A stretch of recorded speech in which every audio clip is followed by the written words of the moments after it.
Masih dari Kota Ambon, Tribuners, pengungsi kebakaran lorong tahu butuh bantal, kain, dan kipas angin.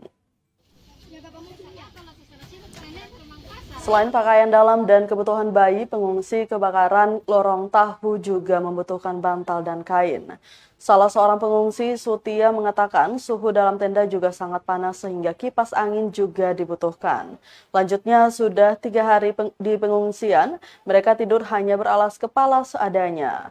Sehingga kerap mereka merasa sakit pada bagian leher dan kepala. Sementara itu, Tribuners, malam hari suhu juga cukup dingin. Diberitakan kebakaran terjadi di kawasan lorong pabrik tahu Pasar Mardika, Kelurahan Rijali, Kecamatan Sirima, Kota Ambon, Jumat 9 Desember 2022 pukul 4 dini hari waktu Indonesia Timur.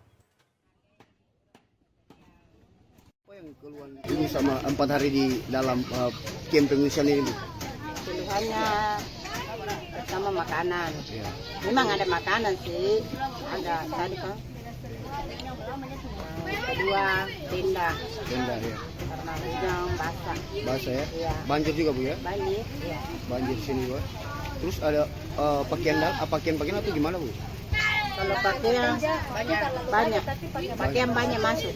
Masuk ya Bu ya? Ada bantuan pribadi toh? Iya. Yang bawa di sini. Oke.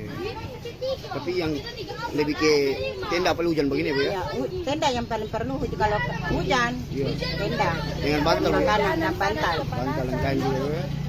Itu yang menjadi kebutuhan yang Yang paling dibutuhkan sekarang ini. saat ini ya Bu ya? Sampai saat ini belum ada yang ini ya Bu ya?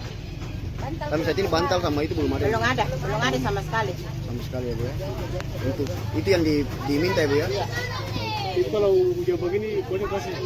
Contoh ini Pak, ini baru gerimis saja sebocor ini. Dengan Ibu siapa Bu? Ibu Setia. Ibu Sutia.